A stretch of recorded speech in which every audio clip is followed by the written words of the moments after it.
Oke, bangun suasana edukasi yang nyaman, ya. Oh, kenceng banget itu. Moga-moga nggak terganggu ya sama suara belakang. Ya. Nah, itu jadi penting kenapa? Karena kalau buat KP kan kita pakai tradisi Indonesia yang sebetulnya kadang tuh interaksi itu tidak punya tujuan jelas. Maksud gini, ngobrolnya orang Indonesia sama ngobrolnya orang luar itu orang Barat terutama itu agak beda. Kalau kita ngobrol sama orang ngumpul itu kan dibilangnya kurang Jawa tuh mangan orang mangan sing penting ngumpul ya. Gitu ya. Bu Binti begitu Bu Binti ya. Mangan orang mangan, yang penting ngumpul, Pak Risa. Iya. Hmm. Jadi mangan itu kan tujuan ya. Makan itu tujuan, ngumpul itu ngumpul. Jadi gini, kalau buat orang Barat mungkin mangan makan tuh tujuan itu. Tapi kalau buat orang Indonesia ya ngumpulnya gitu. Ngumpul itu jadi tujuan. Jadi bangun keakraban itu tidak selalu punya tujuan tertentu selain bangun keakraban. Ya kayak misalnya, kalau konsep Islam sebenarnya gitu juga ya, kalau agama itu silaturahmi. Silaturahmi itu bukan berarti datang untuk mempengaruhi orang, datang untuk menawarkan sesuatu, datang untuk tujuan tertentu. Kan enggak ya. Silaturahmi ya silaturahmi gitu. Bangun koneksi, bangun hubungan. Nah, KP itu ngambil ngambil semangat dari situ bahwa kalau kita bangun hubungan, itu ya bangun hubungan aja. Bangun keakraban aja. Tidak selalu nempel suatu tujuan tertentu, ya. Bahkan kalau dalam konteks orang Indonesia, kalau komunikasi itu atau kontak atau silaturahmi itu selalu nempel tujuan tertentu, justru justru ini mencurigakan. Misalnya Bu Binti misalnya punya temen yang datang kalau ada tujuan tertentu. Tujuan kan maksud ya. Ya. Jadi kalau dia punya maksud, punya kepentingan tertentu, dia akan ngontak Bu Binti. Rasanya gimana Bu Binti? Oh, senang. Nggak datang kalau ada maksud. Jadi kalau nggak ada maksud dia nggak akan datang. Oh, Seneng. begitu. Oh, Loh, tumben kok datang ini. oh. Jadi kalau misalnya sekali waktu datang sama tujuan bingung loh. Kok Loh, nggak ada kok tujuannya? datang? Kok datang ada apa? Bahkan kalau misalnya dia tujuannya selalu kontak kita kalau dia mau ngutang. Oh, Nah, diusir itu gimana tuh? tambahan. Iya, jadi kalau dia ngontak kita, oh maaf saya lagi sibuk. Wah, gitu. Diusir tambahan. Diusir, Pak. Itu karena kita selalu punya tujuan. Nah, kalau KP itu tidak menempatkan tujuan atau maksud atau kepentingan, itu yang utama, enggak. Tapi silaturahmi dulu, bangun keakraban Ya. dulu. Makanya kalau datang ke kampung, ya jangan pas lagi, misalnya gini, mau imunisasi, imunisasi, datang, baru datang dengan perlengkapan imunisasi. Nah, itu namanya datang dengan kepentingan tertentu. Kepentingannya. Iya, ada kepentingan kita gitu loh, kepentingan kita. Kayak datang kalau orang mau ngutang gitu loh, ngutang datang. Kalau nggak pengen nggak ada kepentingan nggak datang. Nah kita nggak suka ya sama kayak gitu. Suka. Nggak demen sama orang kayak gitu. Nah dalam KP pun begitu. Maka kita sarankan kalau misalnya oh bulan Agustus mau imunisasi di sekolah, bias. Maka sebetulnya edukasinya jangan Di bulan deket-deket. Agustus, bulan Juli, Juni. Juli Juni dan jangan kelihatan bahwa kita tuh pengen ada kepentingan. Jadi edukasi edukasi ya silaturahmi silaturahmi buat keakraban gitu. Jadi jauhkan dari kepentingan. Nah itu ya. Nah sekarang baru kita bicara teknik. Jadi teknik apa saja yang perlu komunikator kuasai dalam rangka dia jalanin sesi KP. Nah ini berarti kan kok di level teman-teman kan kita bicara tentang gimana cara melatihkannya. Kadangkala memang ya secara teori kita udah ngerti, konten udah ngerti. Tapi kadangkala untuk melatihkannya ya, melatihkannya kita butuh ada tahapannya gitu. Ada tahapannya gimana nih? Terus kemudian kita harus juga sadar atau lihai ya. Ini memainkannya gimana nih? Supaya apa? Supaya prosesnya lebih efisien. Jadi kalau sebagai pelatih kan sebenarnya kita bukan hanya kita sudah lihai, tapi kedua kita bisa mentransferkan apa yang kita sudah kuasai ke orang lain, bisa melatihkan ke orang lain. Dan untuk itu kita butuh sesuatu yang lebih efisien, yang ringkes, yang efisien. Supaya apa? Supaya semuanya jadi lancar gitu loh, ya. Nah, ini sharing teman-teman untuk membuatnya jadi lancar. Yuk kita bahas ya. Nah, biasanya kalau teknik dasar KP waktu bicara turunan, teknik-teknik turunan, itu kan kita bicara 6 ya. 6 dulu ya. 6 dulu. Nah, ini kita harus tahu teknik-teknik melatihkannya seperti apa, ya. Pertama mungkin yang sudah kemarin kita bahas tentang gunakan nama, ya. Ini refresh saja. Kalau gunakan nama itu secara konten atau topik yang harus kita bahas, satu itu pentingnya nama dalam membangun keakraban. Karena nama kita jadi akrab, jadi orang lebih santai, relax. Yang kedua, teknik menyebut nama minimum 7 kali. Ya. Itu dalam rangka agar orang apa namanya hafal, mudah hafal. Ya kadang bilang 5 kali cukup, kadang 7 ya. Silakan agak fleksibel aja. Terus kemudian yang ketiga eh, praktek atau konsep tentang posisi menentukan komunikasi. Itu biasanya kalau kita sampaikan ke kader-kader, kan kalau kader ngumpul di puskesmas kan ngumpulnya per posyandu gitu ya. Jadi mereka tidak saling bergaul. Bertahun-tahun, berpuluh-puluh tahun jadi kader tapi nggak saling kenal nama. Maka sebetulnya faktornya bukan cuma usaha menghafal nama, tapi juga kesempatan untuk ngobrol. Dan kesempatan untuk ngobrol itu ditentukan oleh posisi. Makanya kan kemudian kita mainkan itu yang angin bertiup ya, cak-cakan. Terus setelah itu nama bertumpuk. Terima kasih nama saya. Supaya apa? Supaya mudah hafal ya. Nah, dari situ kita sudah melatih orang tentang pentingnya nama ya dalam komunikasi ya. Nah, kalau misalnya teman-teman nanti melatih guru-guru ya, misalnya kita melatih guru-guru apa namanya UKS ya, pemegang UKS, usaha kesehatan sekolah. Yang kayak gini pun penting sekali. Kenapa? Karena kebanyakan guru itu tidak pakai itu namanya, nama siswa dalam kelas. Jadi kalau dia ngajar, ngajar aja. Kadang dia sebut yang belakang kayak kamu gimana. Dan kebanyakan mereka itu hanya menyebut, menyapa dengan nama anak-anak yang itu tuh aja. Lu lagi, lu lagi. Biasanya itu yang pinter gitu ya, duduk depan. Atau ekstrim, yang belakang yang main nakal. Sehingga apa? Sehingga kebanyakan siswa-siswa itu tertinggal, merasa ditinggalkan, merasa sendiri, merasa tidak hadir gitu di dalam kelas. Karena tidak disapa oleh guru gitu ya. Nah, makanya kita selalu bilang ke guru-guru itu, Bu, nanti kalau dalam interaksi di dalam kelas, usahakan kita bisa menyebut nama siswa sebanyak-banyaknya. Supaya apa? Ya supaya ntar siswanya tuh merasa hadir di dalam kelas ya. Ini baru satu nama. Ya. Bahkan ketika para peserta atau warga itu sudah tahu nama-nama sesama warga, jangan berhenti di situ. Tapi pakai nama anaknya. Wah, kenapa? Karena tradisi orang Indonesia manggil orang dengan nama anaknya. Kan anak itu mahkota gitu. Jadi kalau disebut dengan nama anaknya, itu justru orang tua senang gitu, merasa dihargai sebagai orang tua. Dan sekaligus itu sebenarnya pengingat bahwa dia adalah orang orang tua. Ah ya. Nah ini satu ya, latihannya tadi. Nah sekarang kita masuk ke latihan baru. Yang teman-teman udah tahu, cuma kita strukturkan aja ya. Non verbal yang nyaman. Ya. Ini terutama kalau kita waktunya cukup, itu kader-kader terutama ya. Dan nakes juga sama nakes. Bahkan yang di layanan, di point of service, di meja layanan, di poli gitu ya, itu sering ya harus di, diingatkan, dilatih keterampilan non verbalnya ya.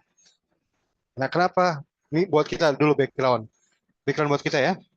Karena nonverbal itu bicara lebih keras. Orang kalau ngomong A, terus dia secara nonverbal B, maka orang akan lebih mendengar yang B. Dia datang lebih dulu. Sebelum ngomong, nonverbal udah nyampe. Dia lebih dipercaya. Yang tadi tuh yang pertama, lebih kencang, lebih dipercaya. Jadi kalau kita nanya sama ibu hamil, Bu, diminum ya TTD-nya, Bu ya. Terus dia bilang, iya. Tapi matanya menerawang, iya. Kita harus ngambil sesuatu yang nonverbal, bukan yang verbalnya.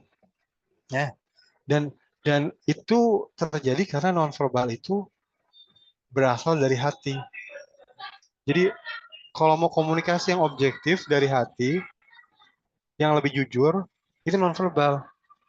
Ya, baca pesan nonverbalnya dan kita kalau menyampaikan juga secara nonverbal itu lebih jujur, ya, lebih kita percaya. Ya. Makanya kita harus latih juga ini nonverbal karena gitu. Ya. Nah, sekarang cara melatihkannya yang nonverbal ya. Ini paling paling ideal dulu. Jadi gini, biasanya saya mulai dari bertanya dulu. Bu, Bapak, komunikasi itu kan ada yang verbal dan non-verbal, kata-kata dan non kata-kata. Pertanyaannya adalah yang saya sampaikan, di antara dua itu, kata-kata dan non kata-kata, mana yang datang atau sampai lebih dahulu ke orang? Yang lebih cepat mana sampainya? Non kata-kata. Biasanya muncul kayak gitu ya. Tapi kadang-kala yang muncul jawaban ada yang kata-kata. Nah, apapun jawabannya kita kasih tunjuk aja. Maka kita demonstrasikan. Misalnya ya Bu ya Pak, saya bidan nih. Saya lagi di Poli KIA. Sibuk ngisi formulir. Kan Bu bidan tuh banyak tuh. Kalau dulu yang masih manual itu kolom yang harus diisi tuh ratusan tuh panjang tuh. Oh diisi gitu. Saya lagi sibuk ngisi. Oh. Terus datang ibu hamil memperhatikan kita lalu dia nanya, Bu Bidan, eh, sudah bisa belum ya? Kita kaget. Kaget karena tidak tahu kalau ada Bu Bidan.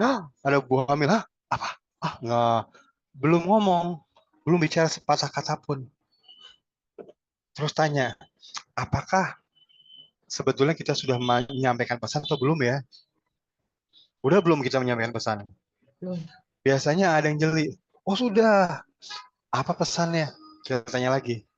Oh, pesannya lagi sibuk. Apalagi nanti dulu. Itu. Sebelum kita menyampaikan pesan, ternyata Sudah. pesan kata-kata ya. Sebelum kita ngomong, ternyata kita sudah menyampaikan pesan. Pesannya pesan nonverbal. Lagi sibuk nih. Nanti dulu dong. Itu yang kita sampaikan. Padahal kita belum ngomong. Ya, makanya. Nah, lalu pesan pembelajaran kita. Makanya sebaiknya kalau eh, orang itu udah kita lihat ada datang, jangan sibuk dengan urusan kita. Misalnya kader ya, kader. Oh sama kader ya. Ibu-ibu udah mau menuju ke tempat posyandu. Oh kita sibuk urusin PMT. Oh sibuk PMT. Mana nih telurnya, mana nih kurang, bungkusnya mana? Oh sibuk gitu. Sehingga ibu-ibu pada ngeliatin aja ke kita. Kita belum ngomong. Tapi ibu-ibu akan menangkap pesan, oh Bu kader lagi sibuk nih.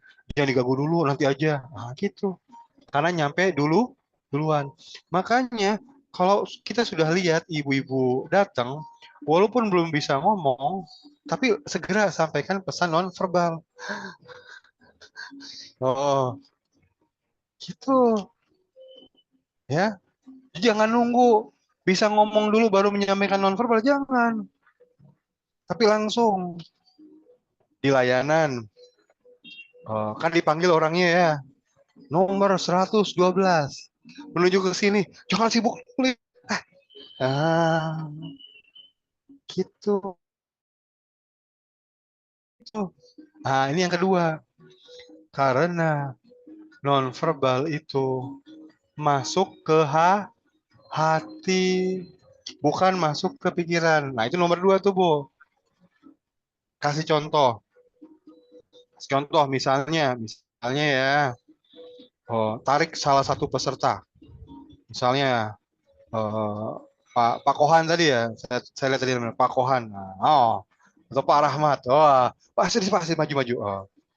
Suruh berdiri, kita berdiri. Pak, misalnya saya jadi gubernur ya Pak ya. Saya datang ke kampus Pak Rahmat nih. Datang ke kampusnya Pak Rahmat. Pak Rahmat ketemu sama Pak Gubernur ya. Kira-kira Pak Rahmat ngapain? Saya sampaikan assalamualaikum. Ya ya. Apa lagi? Salaman. Ya, ya salaman. Kan dia nyodorin tangannya. Kita salami. Tapi pas kita salami begitu, kita wajahnya jangan melihat Pak Rahmat, tapi melihat yang lain. Kira-kira. Ayo. Udah. Terus kita tanya, pernah mengalami itu? Kebanyakan orang kita pernah ngalamin. Bahkan tidak jarang saya mendapatkan jawaban, sering. Sering. Ya, pernah. Lalu kita tanya, rasanya gimana? Sakitnya di sini. Nah itu, kalau nonverbal itu tidak masuk ke kognitif, ke otak.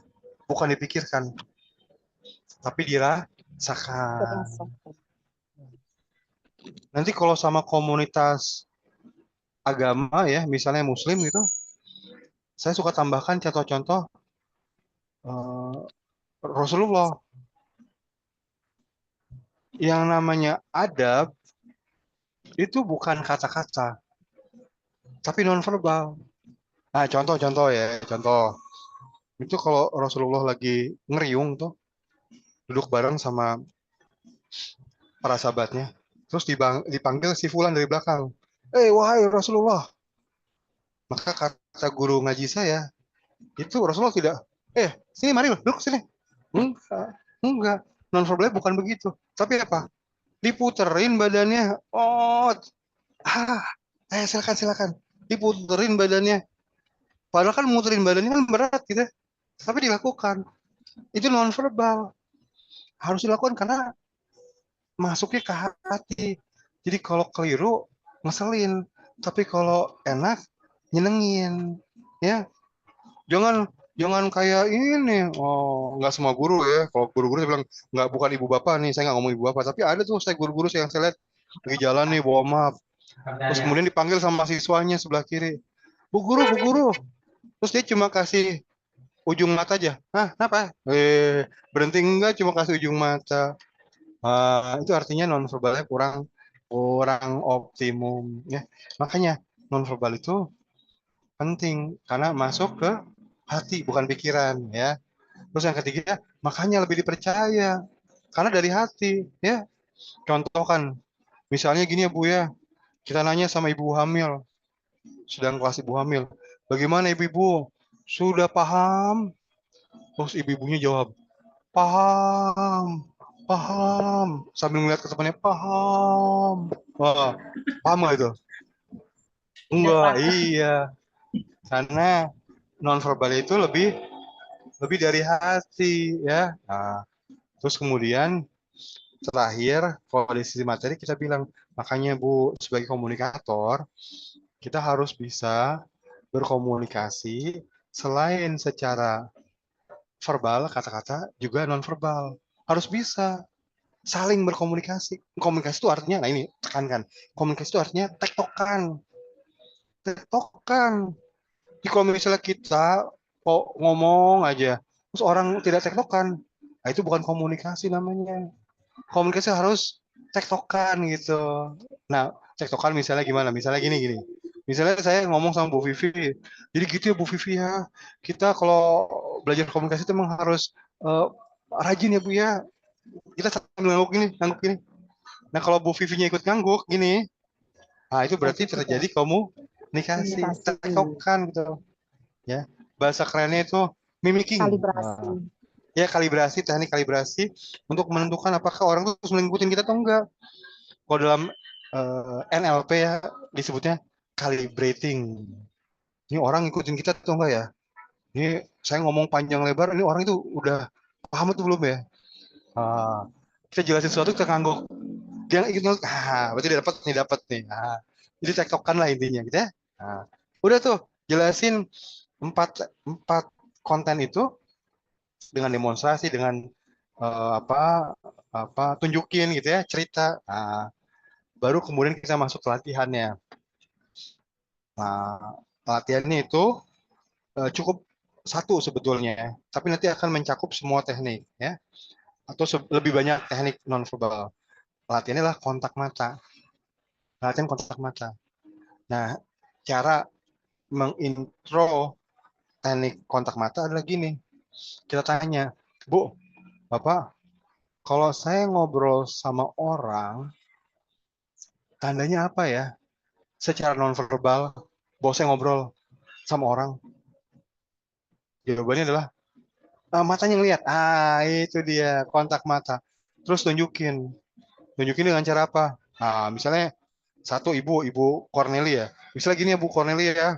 Kita menuju ke Bu Cornelia, tapi kemudian badan kita putar. Hop, Pak, membelakangi. Bu Cornelia, apa kabar Bu Cornelia? Saya sehat ya Bu Cornelia. Lama nggak ketemu, nggak kontak mata.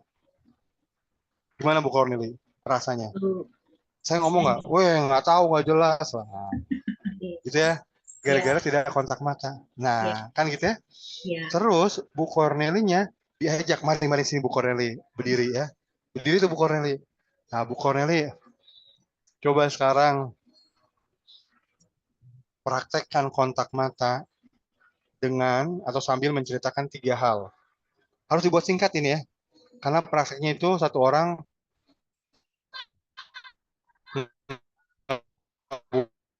boleh Halo. lebih dari 1 menit. Selamat pagi, assalamualaikum, salam sejahtera, shalom. Apapun gitu yang sesuai dengan budaya setempat. Kedua, sampaikan nama dan asal. Dan ketiga, harapan belajar di sini apa. Nah, saya suka pakai harapan belajar di sini apa supaya ada rasa rasa memiliki loh untuk proses pembelajarannya gitu. Jadi tahu di harapannya apa sih? Oh buat teman, oke buat teman itu. Coba Bu, sampaikan 3 hal tuh. Salam, jelaskan nama dan asal, dan yang ketiga harapan di sini apa? 1 menit aja maksimum. Boleh praktekkan. Setelah selesai dia ngomong, Bu jangan dulu Bu. Coba saya tanya ibu apa di sini. Siapa yang tadi dikontak mata sama Ibu Corneli? Angkat tangan. Lalu kita analisis, Bu. Ternyata Ibu banyak kontak mata di sana. Ini belum nih, Bu. Wah, dibuat merata ya. Kemudian kita ajarkan tekniknya. Tekniknya gini, Bu. Ya, Bapak Ibu sekalian, tekniknya kontak mata. Itu melihat daerah di antara 2 alis, bukan bola mata. Karena kalau lihat bola mata capek. Di sini di antara 2 alis. Terus melihatnya jangan terlalu lama-lama, mencurigakan nanti. Tapi jangan terlalu cepat juga, tidak terasa ya. Cukup 3 detik, 4 detik cukup. Dibagi rata ke semua orang di dalam ruangan. Kalau hanya melihat satu orang saja, mencurigakan itu, membuat cemburu orang yang lain. Dibagi rata. Jangan terlalu cepat. Kalau nggak terlalu cepat, tidak terasa. Jangan cepat. 1, 2, 3 pindah. 1, 2, 3 ke depan. 1, 2, 3 ke sana. Gitu ya. Dan yang terakhir, jangan lupa usahakan tektokan. Nah, kalau kita ngangguk, dia ngangguk juga, ya. Nah, kemudian kasih ya Bu Corneli duduk, terus kemudian latihan lah itu.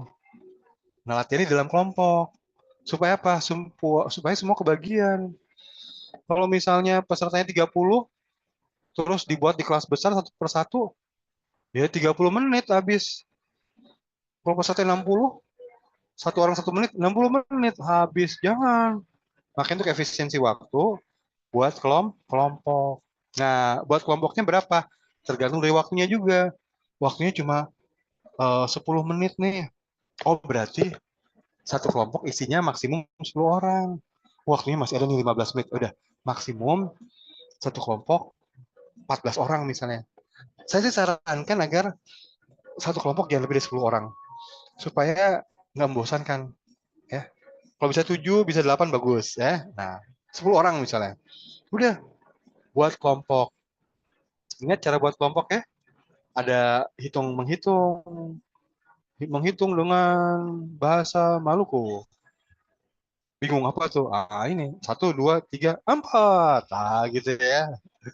Atau dengan permainan jongkok senang, berdiri senang, berputar-putar mencari teman, berkeliling, berkeliling, sambil mencari teman. 5. Ah, boleh.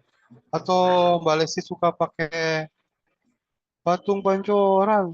Wah, nanti kalau saya sebut kendaraan, maka kumpul ya, sesuai dengan jumlah bannya. Nah, sepeda berapa? Oh, 2. Mobil berapa? 4. Oh, salah, 5. Ada cadangan. Nah, truk berapa? Truk 8. Ah, ya 8. Ada cadangannya. Wah, gitu ya. Terus, buatlah cerita. Nanti setiap ada disebut kendaraan, orang berkumpul sesuai dengan kendaraan yang disebut.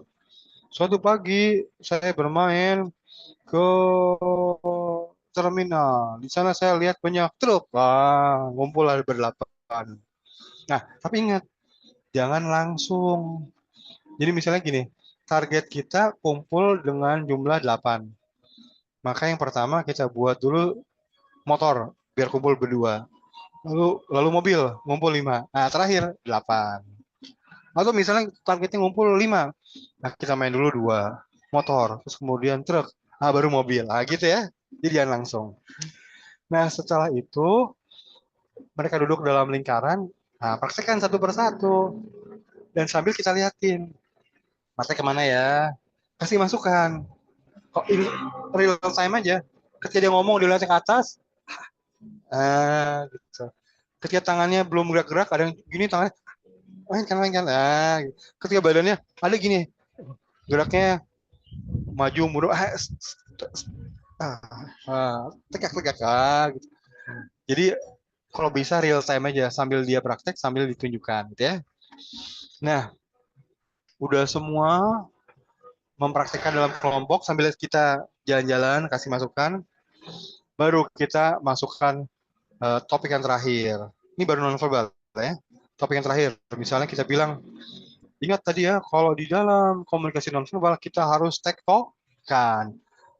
Dia ngangguk, kita ngangguk. Kita ngangguk, dia ngangguk. Nah, sekarang pertanyaannya adalah sebagai komunikator, bagaimana memulainya? Kasih contoh. Bu,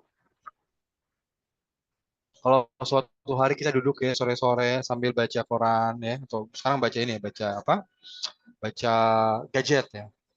Terus anak kita datang bilang, mah, Adi punya mainan keren loh. Ini loh mah mainanku. Wah keren ya Maya, keren banget nih mah.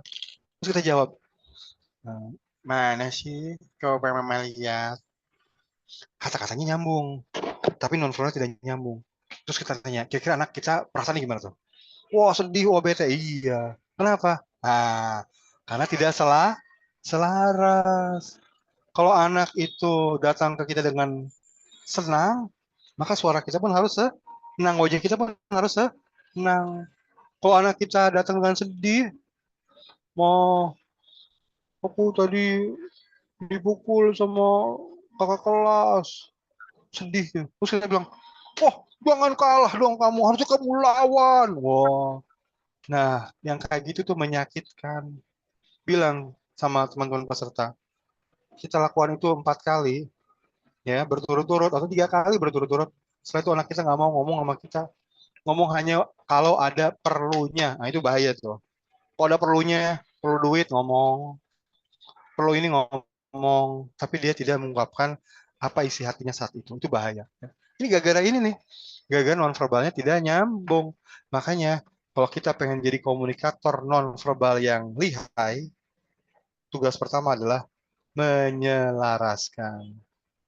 Ada kawan kita datang dengan sedih, Sang, kenapa ya hidupku ya Sang ya? Aku bulan lalu tabrakan, 2 minggu lalu mobilku hilang, sekarang istriku pergi Sang. Oh, kita gimana? Apa kita bilang, wah jangan sedih dong, kamu harus optimis dengan hidup, semangat. Wah, ya kesel lah teman kita. Iya kan? Makanya kalau dia Sedih. lagi sedih, oh, apalagi kalau disyukurin. Jadi kalau kita sedih, kita juga sedih. Ngomongnya sedih, ya, nadanya sedih gitu ya. Nah, itu ya kuncinya, menyelaraskan. Boleh, boleh pakai contoh-contoh lain. Temen nakes ada, teman promkes ya, Bu Bidan ada contoh dokter. Iya, Pak Rizal, aku itu datang ke klinik ya, ke rumah sakit. Terus aku tanya dokternya baik-baik. Pak dokter, gimana ya penyakit saya ya? Kok saya khawatir ya dengan penyakit saya? Dokternya bilang, wah gitu aja khawatir, semangat dong. Bukannya senang tapi jengkel. Wah, kok gimana sih? Karena tidak selaras gitu ya, harusnya selaras ya. Nah, kalau itu sudah dipahami, baru kemudian latihan. Latihannya apa? Latihannya lagu itu. Kupikir-pikir, Dua, satu, dua, tiga. tiga. Nah, di dalam kelompok. Oh, oh, bener. Jadi di dalam kelompok pertama kita sama-sama dulu ya. Kupikir-pikir, satu, dua, tiga. Kupikir-pikir, satu, dua, tiga. Kupikir-pikir, satu, dua, tiga. Contohlah aku. Ikutin gerakan saya, Bu ya. Contoh, contoh. Contohlah aku. Oh, ikutin semua. Sekarang giliranmu. Terus kita tunjukin tuh satu persatu wakil atau pemimpin di setiap kelompok. Ya. Nah, dia jadi pemimpin ya. Semuanya di dalam kelompok ikutin gerakan dia. Ya. Nah, kita nyanyi harus sama-sama. Ya, salah satu kesalahan kecil sebenarnya cuma buat suasana jadi nggak karuan gitu, karena nyanyinya beda-beda. Ya, jadi suasana nggak terbangun.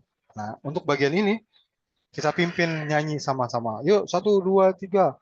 Ku pikir-pikir. Nah, paling kita dua kali. Setelah itu mereka autopilot, nyanyi sendiri gitu lah. Beres ya. Nah, itu nonverbal tuh ya. Berikutnya kita coba loncat ke cari simpul. Cari simpul apa?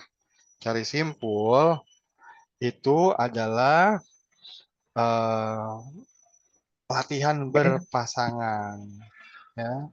Latihan berpasangan. Nah, jadi kita jelasin dulu. Kalau orang Indonesia itu kalau ngobrol di awal itu cari simpul. Nah, karena itu ngebantu komunikasi. Ketemu sama orang, ngobrol-ngobrol, ternyata dia satu sekolah. Cuma beda angkatan. Langsung. Ngobrol-ngobrol, ternyata di orang Medan. Bu Vivi di orang Medan. Wah, sama kita sama seorang Medan. Wah, simpul. Oh, ternyata kita satu pesantren. Bu Binti tuh pesantren Sidogiri. Sama saya juga. Yainya kenal. Cuma beda angkatan. Wah, simpul. Orang kita itu mencari simpul taruh di depan. Kalau udah ketemu ngomong bisnis, ngomong yang lain gampang. Ini saya kasih contoh yang lain. Jadi suatu hari itu ini barat ya, barat beda. Suatu hari saya tuh kerja ya di kafe gitu ya. Terus di dekat saya tuh ada bule yang lagi terima komplain dari anak buahnya orang Indonesia. Wah, terima komplain, tapi panas lah diskusinya gitu ya. Dan formal sekali. Saya tuh kerja 2 jam, dia 2 jam itu baru selesai. Jadi, lama sekali. Nah, udah selesai bisnisnya. Nenanya, ibu tuh asalnya dari mana? Jogja. Ah, sama dengan istri saya dong. Oh, istri Bapak Jogja? Iya, di mana? Di sini. Oh, itu tempat saya. Nah, akhirnya ngomong tentang kampung istrinya, tapi cuma sebentar karena waktunya udah habis 2 jam, udah bubar. Jadi kalau budaya Barat, simpul itu dicari ketika bisnis sudah selesai. Jadi orang bisnis dulu, setelah itu ya kalau mau jadi teman ya nanti setelah bisnis selesai. Bisnis, baru setelah itu ya ayo berteman ngobrol ngobrol tentang cari simpul. Tapi kadang-kala kalau yang bule itu saya perhatikan itu cuma ya sebentar aja, setelah itu udah selesai. Orang Indonesia kebalikannya. Orang Indonesia itu simpul memperlancar obrolan inti atau bisnis. Jadi cari simpul jangan belakangan, di depan. Kenapa begitu? Karena orang kita itu kalau udah ketemu simpul, itu kepercayaan langsung naik. Misalnya Bu Corneli, misalnya gerejanya suatu gereja yang tidak terlalu banyak, ya. Terus kemudian ngobrol sama orang yang baru ketemu. Eh, ternyata sama gerejanya. Udah kayak saudara gitu. Dan kalau itu kebutuhan warga, misalnya ibu hamil yang datang ke tempat kita, wah Bu Kornel udah langsung ngomongnya udah bisa langsung informal. Bu, saya nggak mau tahu Bu ya, diminum ya tetenya, awas kalau saya telepon ya. Bu bidan saya minum. Bener ya. Itu bisa terjadi karena sudah ada simpul. Kalau belum ada simpul mana bisa kita ngomong gitu. Jadi Bu ya, ini penting sekali ya Bu ya, diminum ya. Gitu. Kalau udah ada simpul bisa pegang bener ya, janji ya, awas ya, awas, wah bisa. Karena Ancam. sudah ada, ya tidak terasa mengancam Bu Binti, karena Oh, sudah ada simpul. Gitu. Misalnya simpulnya oke. adalah, lah si ibu ini ternyata adiknya sahabat saya. Loh, kamu tuh ternyata adiknya ini. Dasar kamu itu. Wah, sampai sakit gini. Ini nggak bener kayak ini. Kamu ini bodoh. Wah, bisa gitu. Karena sudah ada simpul. Kalau nggak ada simpul mana berani kita. Tersinggung orang. Ya. Nah, itu simpul ya. Dijelasin dulu, baru latihan. Nah, latihannya gini. Misalnya dalam ruangan kita bagi dua. Yang baris sebelah kiri berdiri. Nah, coba yang berdiri ini, bisa belahan sebelah kiri ya. Coba cari orang-orang yang sebelah kanan nih ya. Cari orang yang kita jarang ngobrol. Baru kenal bagus. Atau sudah kenal wajah, belum pernah ngobrol lama. Cari, lalu mojok, cari tempat buat ngobrol berdua. Saya kasih waktu 3 menit untuk mencari simpul. Nah, udah ngobrol cari simpul. Ya, udah selesai 3 menit. Nah, gini. Nah, ayo cerita-cerita apa yang ditemukan, simpul apa yang ditemukan. Nah, kalau kita nanyanya simpul apa yang ditemukan, orang kan cerita panjang lebar. Jadi tadi itu saya ngobrol tentang ini lama, nggak efisien. Ingat ya, kita jadi pelatih itu harus efisien. Makanya kita harus kasih pengantar. Ah, jadi apa yang ternyata ditemukan? Ternyata apa? Ternyata kasih mic-nya. Ternyata ternyata. Ah, gitu ya. Ternyata apa nih? Ternyata apa nih? Nanti ngomongnya akan lebih efisien. Nah, gitu. Semua orang kebagian, ya. Kok kita lepas? Satu orang ngomongnya bisa sampai setengah jam. Habis waktu kita. Ya, oke itu simpul. Terus obrolan informal. Nah, obrolan informal itu biasanya tidak kita latihkan karena butuh ceritakan aja. Orang Indonesia itu kan kalau ngomong sama orang tidak to the point. Itu orangnya bilang orang barat bilangnya basa-basi. Tapi itulah cara membuat orang itu senang sama kita. Intinya itulah obrolan informal. Obrolan yang disukai sama lawan bicara. Bukan disukai sama kita. Misalnya kita suka imunisasi. Kita mau sweeping. Datang ke rumah orang yang tidak mau imunisasi. Nah, apakah kita begini? Tok, tok, tok. Selamat siang. Oh, siang. Dengan Pak Edi. Iya, saya sendiri. Pak Edi, menurut data puskesmas, anak Pak Edi belum imunisasi. Oh, belum imunisasi nih. Boleh anak Pak Edi saya bawa untuk diimunisasi. Apa yang terjadi? Wow. Dilempar kita. Suruh Disuruh pergi. pergi. Bahkan ada yang ekstrim yang saya dengar. Gimana? Apa di tempat Bu Karnel ya? Atau waktu di NTT ada cerita itu. Dengan parang itu. Yang kayak dikasih parang. Orangnya lagi berduka. Suka ya. Anaknya meninggal karena difteri. Pak, kami mau melakukan apa? Kajian epistemologi. PEP, penyelidikan epistemologi. Epidemiologi ya. Pak, mohon maaf Pak, izin kami ingin melakukan PE. Kasih parang lah. Karena agenda kita yang kita kedepankan, kepentingan kita yang kita kedepankan. Nggak boleh gitu. Tapi obrolan informal dulu. Datang ke rumah Pak Edi itu. Duduk. Ngeliat, ada anak ganteng pakai baju tentara. Oh, tanya, Pak Edi, siapa itu Pak Edi? Oh, anak saya itu. Oh, tentara Pak Edi? Iya. Tugas di mana? Di Kodim. Kok di mana? Bogor. Oh, gimana? Oh, cerita tentang anaknya. Senang nggak? Senang. Setelah itu masuk. Nah ini. Masuk ke imunisasi. Cari jembatan. Pak Edi, kalau anak di tentara gitu nggak boleh lumpuh kayaknya Pak Edi. Lumpuh? Ya nggak boleh lah. Jangankan lumpuh. Mata minusnya nggak boleh. Apalagi lumpuh kaki.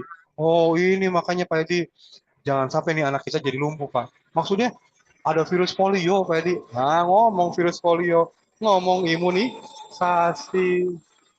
Jadi harus pintar-pintar cari jembatan, ya, ke sana. Tapi pertama cari dulu topik yang disukai. Datang ke rumah, ada jejeran, ada berjejer tanaman yang indah-indah. Tanya, Bu, hobi tanaman ya, Bu ya? Oh iya nih, hobi ya sehari-hari. Ya biasalah ngilangin stres.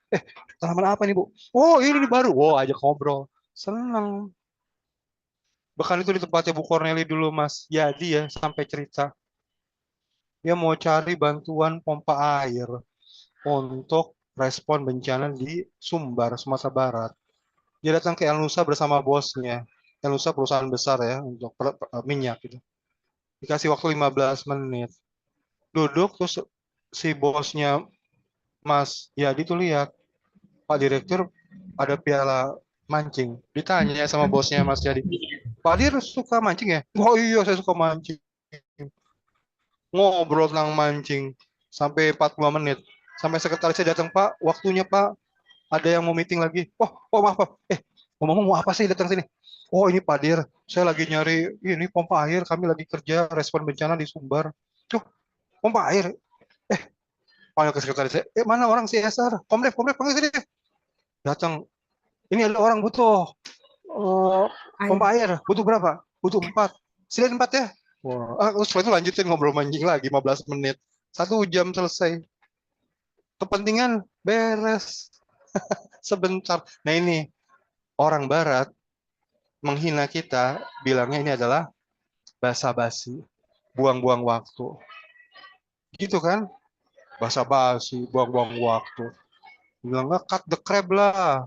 Jangan ngomong kemana-mana. Nah, buat orang Indonesia ini adalah silaturahmi. Ini adalah obrolan informal. Ini mengakrabkan. Gitu. Jangan hanya kepentingan kita aja. Tapi kita harus dengerin apa yang dia sukai. Ya. Iya, jangan. Terutama orang-orang yang punya sikap nggak suka sama kita. Atau perilaku berbeda. Jadi ada datang misalnya apa namanya pasien TB bilang sama kita, udah 2 bulan nggak muncul nih. Bu MK, maaf ya, saya 3 bulan, 2 bulan, 3 bulan nggak datang nih. Saya lagi ada kerjaan di kota, rezeki nomplok. Jangan langsung bilang, wah gimana Pak, kalau nggak minum obatnya Bapak nanti penyakitnya nggak sembuh-sembuh. Jangan, itu adalah topiknya kita.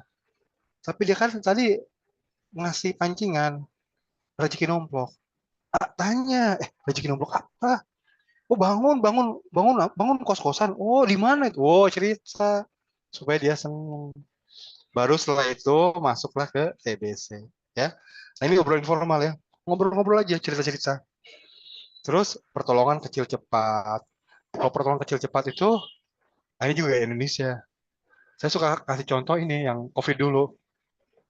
COVID itu ada tim namanya tim kontak tracer, mencari kontak. Wow, datang dengan pakaian astronot. Wah, ke rumah-rumah, Bu. Orangnya baru datang dari pasar. Bu, mohon maaf, Bu, udah sudah swab belum, Bu? Kok dalam catatan kami belum swab? Apa yang didapat? Marah, diteriakin. Kenapa? Nah, ada peluang buat pertolongan kecil cepat tidak dilakukan. Jadi apa pertolongan kecil cepat? Itu pertolongan kecil yang udah instan cepat, yang buat hati orang senang. Si ibu baru dari pasar, belanjanya banyak. Jangan ngomongin tentang swab dulu, tapi, Bu, saya bawain ya. Saya bawain ya, dibawain. Taruh di mana, Bu? Ditolongin. Taruh. Seneng. Nah, kalau udah seneng gitu, orang kita itu nggak perlu nggak perlu ini, dianya sendiri yang nanya. Mas ada apa ya Mas? Oh ini Bu, saya mau nanya apakah udah swab atau belum? Nah gitu. Saking senengnya sama kita.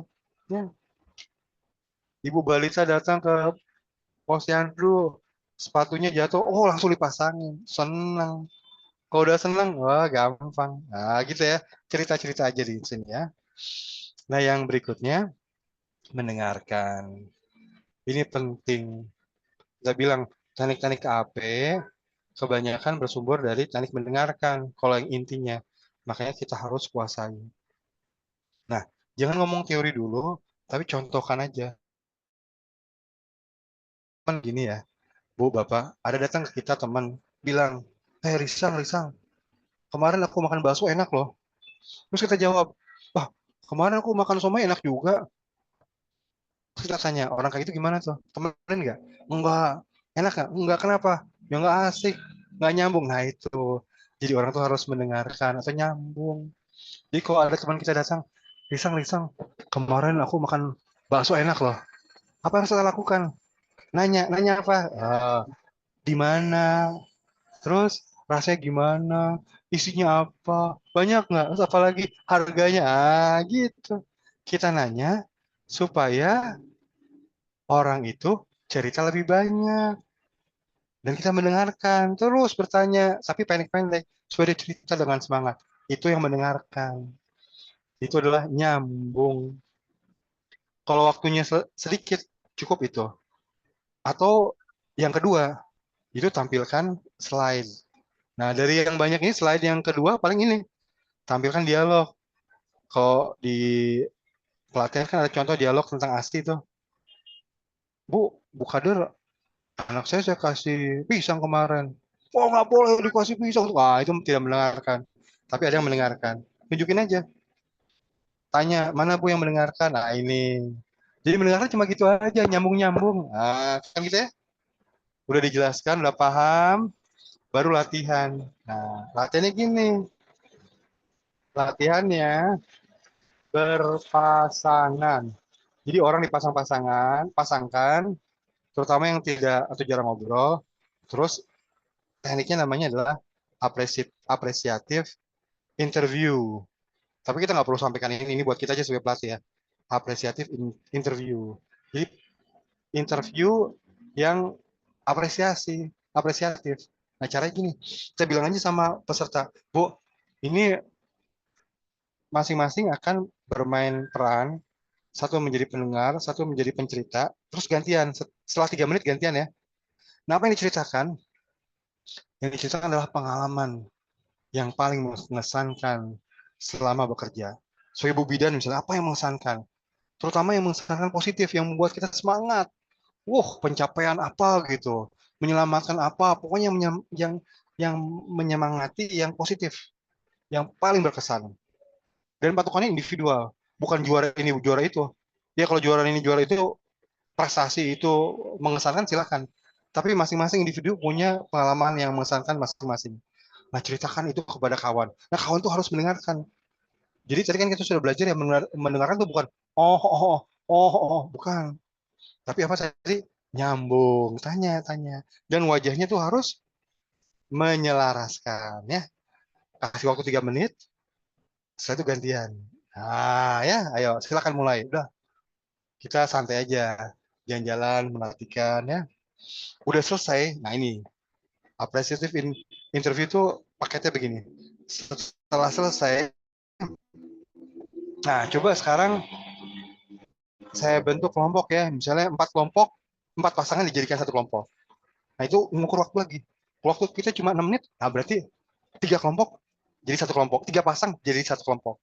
Kalau waktu kita panjang, oh berarti 4 kelompok, maksimum 4 kelompok aja. 4 pasang, maaf 4 pasang jadi satu kelompok. Ayo, kita contohkan dulu. Ini coba sini. Nah, buat lingkaran. Nah, dan satu hal yang penting adalah lingkarannya harus sempurna. Nah, lingkaran kecil sempurna ya. Jangan sampai melencong-melencong jauh-jauhannya. Sempurna. Nah, terus kita instruksinya di dalam kelompok adalah ya di dalam kelompok ya ibu bapak masing-masing menceritakan pengalaman yang tadi didengarnya. Bukan pengalaman pribadi, tapi pengalaman yang tadi kita dengar dari kawan kita. Misalnya kawan kita adalah Bu Heni. Saya mau cerita pengalaman Bu Heni. Bu Heni itu tadi cerita dulu 5 tahun lalu pernah membawa ibu hamil uh, ke rumah sakit pakai angkot. Eh, mau melahirkan diangkut, supirnya sampai kabur ketakutan. Akhirnya saya cerita gitu, yang lainnya ntar dengerin saya tanya gitu, ntar gantian tuh. Nah, salah satu ciri dari proses yang berhasil adalah semuanya mendengarkan. Terus seringkali mereka setelah satu orang cerita sebut tangan, weh, kadang dipegang-pegang, kadang dipeluk-peluk. Wah itu berarti bagus tuh ya. Tapi kalau misalnya anggota kelompoknya pada meleng kemana-mana, ngelihat kemana-mana, ngobrol sendiri. Nah, itu harus intervensi. Hei Bu, perhatian, perhatian. Nah, itu prosesnya belum jalan bagus. Tapi kalau sampai yang tadi tuh yang tepuk tangan, weh, di apa dipeluk-peluk gitu, itu bagus tuh. Kita lihat aja dari kejauhan ya. Nah, udah selesai semua, harus semua ya. Nah, nutupnya gini, kita tanya, Bu, Bapak, perasaan Ibu Bapak saat ini gimana? Seneng, bahagia, lepas, makin akrab. Nah, ulang tuh, seneng. Nah, udah. Nah, terus kita kunci. Perasaan warga itu kurang lebih seperti sekarang yang Ibu alami kalau Ibu Bapak mendengarkan warga. Sama perasaannya seperti ini. Jadi kalau ngajak, gampang nggak kalau perasaan seperti ini? Gampang. Udah. Kunci, selesai. Jadi itulah kunci pembelajaran yang berfokus kepada perasaan. Nggak usah diceramahin. Panjang lebar mendengarkan adalah begini. Nggak usah, nggak usah. Ini perasaan. Ini perasaan harus dirasakan. Makanya dikunci sebentar agar bisa dirasakan terus. Nah, ya, Bapak Ibu, saya mau stop dulu di sini. Kan 12 ya. Cuma 12 saya harus saya cicil kelihatannya ya. Karena waktu juga. Tadi mulainya agak terlambat ya Bapak Ibu ya. Karena mohon maaf tadi meeting sama Mbak Lesti juga sama kawan-kawan nih ngomong tentang modul belum kelar. Nah, untuk sesi forum ini saya stopkan dulu di sini ya. Nanti kita lanjutkan kalau nggak minggu depan hari Jumat ya, saya lupa jadwalnya. Mbak Lesti silakan Mbak Lesti. Terima kasih Pak Risang. Berarti ini kita ada sesi tanya jawab apa langsung kita tutup Pak Risang? Kita lanjut di grup aja mungkin ya. Oke. Udah Ibu-ibu lewat ya, kasihan Ibu kalau Bapak Bapak Ibu kalau ada pertanyaan yang mau kita obrolin, kita lanjut di grup aja ya, biar saling ini ya, saling apa namanya diskusi dan juga sharing pengalaman. Terima kasih Bapak Ibu semuanya. Untuk link post test sejam kemudian nanti akan saya kirimkan dan nanti batasnya sampai jam 6 sore aja Pak Risang ya, biar Bapak Ibunya punya waktu yang lebih lama. Bu Vivi mungkin bisa nyampe dulu ke rumah, terus bisa ngisi di rumah ya Bu Vivi. Iya, nggak apa-apa, bisa insya Allah jam 6 masih sempat kali sih. Oke, siap. Makasih banyak Bapak Ibu semua. Kita ketemu lagi Rabu depan dengan topik yang nanti akan kita sharing lagi. Terima kasih semuanya. Sehat-sehat selalu Terima kasih. Bapak Ibu. Assalamualaikum. Sehat-sehat semua. Terima kasih Pak Risang. Terima kasih Pak Bu Binti, Bu Vivi. Ya, Bu Andros, Pahan, Bu Niken. Ada teman-teman. Ya. Makasih.